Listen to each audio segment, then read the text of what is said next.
A blast from the past rhetoric. A pretty clear-cut idea about America's enemies. Killed them. Been there, done that. Any action of that nature will be considered an act of war, an act of terror. Fear-mongering on repeat. Dictatorships respond to strength. They don't respond to weakness. The rest of the world looks at it and laughs at it, basically thinks it's a theater of the absurd. A circus fueled by Republican candidates' advisors. My name is Kofor Black.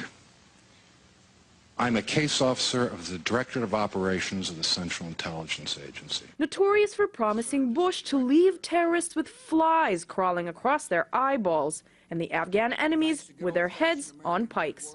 Putin trying to put together the evil empire again. Raging neocon John Bolton. Even a small national missile defense capability would be a threat to their first strike, to which I say, hurrah. Torture and wiretapping defender Michael Hayden. We've got to overthrow this guy. Iraq war supporter Robert Kagan.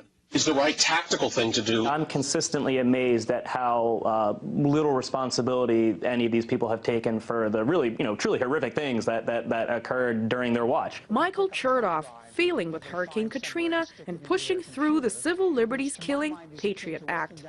And self-described medieval sort of guy and Dick Cheney's buddy, David Wormser. Look at all these guys. They played very important roles in the Bush administration. They don't seem to be particularly humbled from all the massive failures that they were responsible for. While their track records are far from enviable. How could any self-respecting person bring in any of these people that brought us that great big winner, the Afghan war? Oh, that wasn't good enough?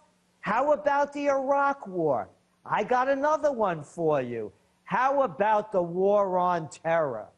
These people are losers. You are right. Please continue. So no surprises when provocation resurfaces. The president should have built credible threat of military action. Maximum covert operations to block and disrupt the Iranian program, including taking out their scientists. Most Americans don't know the men behind the scenes. They're not thinking about John Bolton and what a weirdo he was at the UN and how he almost destroyed America's international reputation, or or for that matter, really any of the people that Romney wants to bring back.